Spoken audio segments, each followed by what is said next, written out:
পঞ্চম শ্রেণী 2024-এর অধ্যায় 1 গুণের খালি ঘরে সংখ্যা বসাই। তো এখানে রয়েছে গুণ্য এবং গুণক। আমরা এখানে খালি করে দেওয়া রয়েছে, এখানে গুণটি করে সংখ্যা বসাবো। তো প্রথমে আমাদের এককের অঙ্ক দিয়ে উপরে 4টিকে করতে হবে, এভাবে একটি একটি করে 4টি দিয়েই গুণটি করতে হবে। তো প্রথমে আমরা 5 দিয়ে 6কে গুণ করি। 5 দিয়ে 6কে গুণ করলে হবে 5 6 30, 30-এর বসবে 0, হাতে থাকবে 3।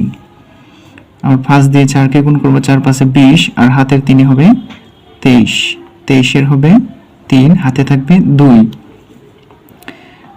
5 3 15 আর হাতের 2 হয় 17, 17 হবে 7, হাতে আছে 1। আবার 5 দিয়ে 8কে গুণ করলে 5 8 40 এবং হাতের 1 41 হবে। তো এইভাবে আমরা দ্বিতীয় অঙ্কটি দিয়ে উপরে 4টিকে গুণ করব। যেহেতু একটি অঙ্ক গুণ করা হয়ে গেছে তাই এখানে একটি শূন্য বসবে। 4 দিয়ে এবার আমরা 6কে গুণ করব। 4 6 24, 24-এর হবে 4, হাতে থাকবে আমাদের 2। 4 দিয়ে 4কে গুণ করে 4 4 16 আর হাতের 2 18, 18-এর 8, হাতে থাকবে আমাদের 1। 4 3 12 আর হাতের 1 13, 13-এর 3, হাতে আছে আবারও 1। 4 8 32 আর 1 33। তো এবার দুইটি অঙ্ক গিয়েছে, আমরা এখানে দুইটি শূন্য দিব। এবার 3 নং অঙ্কটি দিয়ে উপরে 4টিকে গুণ করব। 5 6 30, 30-এর 0, হাতে আছে 3। 5 4 20 আর 3 23, 23-এর 3, হাতে আছে 2। 5 3 15, 15 আর হাতের 2 ছিল, হাতের 2 17-এর 7, হাতে আছে আবার 1। 5 8 40 আর হাতের 1 41।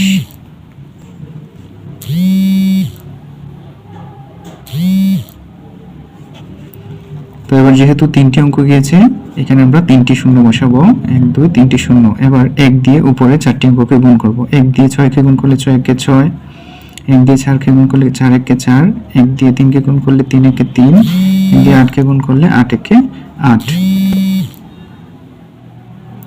এবার আমাদের কাজ হলো সবগুলোকে যোগ করে নিচে বসিয়ে দেওয়া। এখানে শূন্য রয়েছে সবগুলো, তাই যোগ করলে শূন্য হবে।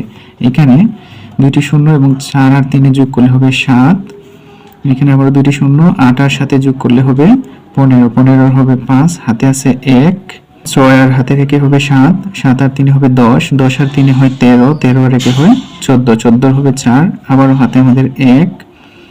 তো 4 আর হাতে রেখে 4 আর হাতে রেখে হয় 5, 5 আর সাথে হয় 12, 12 আর 3 হয় 15, 15 আর 4 হয় 19, 19-এর হবে 9, হাতে আছে আমাদের 1। হাতে রেখে আর 3 হবে 4, 4 আর রেখে 5, 5 আর 3 8। তো হাতে কিছু নেই, এখানে 8 আর 4 যোগ করলে হবে 12। এটি হলো কালীঘর পূরণের অঙ্ক, কালীঘরের সংখ্যা বসানো গুণ অঙ্ক।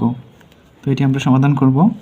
তো প্রথমেই আমাদের 7 দিয়ে 8কে গুণ করতে হবে। 7 8 56, 56-এর হবে 6, হাতে আছে 5। এখন 7 দিয়ে আমাদের 5কে গুণ করতে হবে। 7 5 35, 35 আর 5 হবে 40, 40-এর 0, হাতে আছে 4।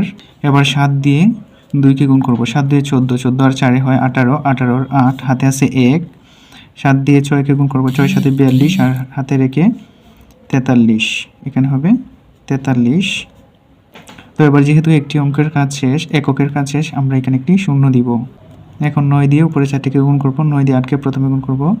9 দিয়ে 8কে গুণ করলে হবে 8 9 72, 72-এর হবে 2 আর হাতে থাকবে 7।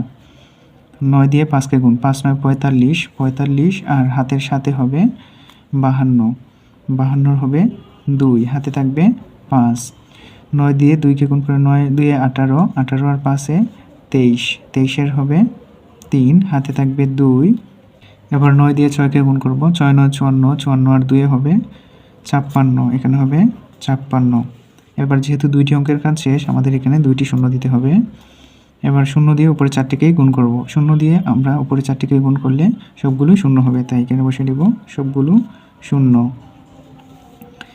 তো এবার যেহেতু 1 2 3টি অঙ্ক গিয়েছে তাই আমরা এখানে দিব 3টি শূন্য।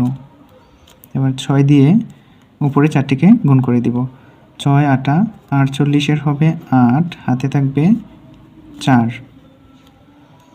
এবার 6 দিয়ে 5কে 5 6 30, 30 আর 4 34-এর 4, হাতে থাকবে 3। 6 দিয়ে 12 আর 3 হয় 15-এর 5, হাতে আছে 1। ছয় ছয় 34 আর হাতে রেখে এখানে হবে 37। তো এবার আমরা সবগুলো যোগ করে নিচে বসিয়ে দিব। 6 শূন্যর সঙ্গে যোগ করলে হবে 6, 2 শূন্যর সাথে যোগ করলে হবে 2, 8 আর 2 10, 10-এর শূন্য হাতে আছে আমাদের 1, হাতে রেখে আর এখানে 8 হবে 9, 9 আর 3 হবে 12, 12 আর 3 হয় 15, 15 হবে 5, হাতে থাকবে 1, হাতের 1 আর এখানে 4 হবে 5, 5 আর 6 হয় 11, 11 আর 4 হয় 15, 15 আর 5 আবার হাতে 1, হাতের 1 আর 5 যোগ করলে হয় 6, 6 আর 5 হয় 11, 11 আর 1 হাতে আছে আবার 1, 7 আর 1 8 হয় আর এখানে হবে 3।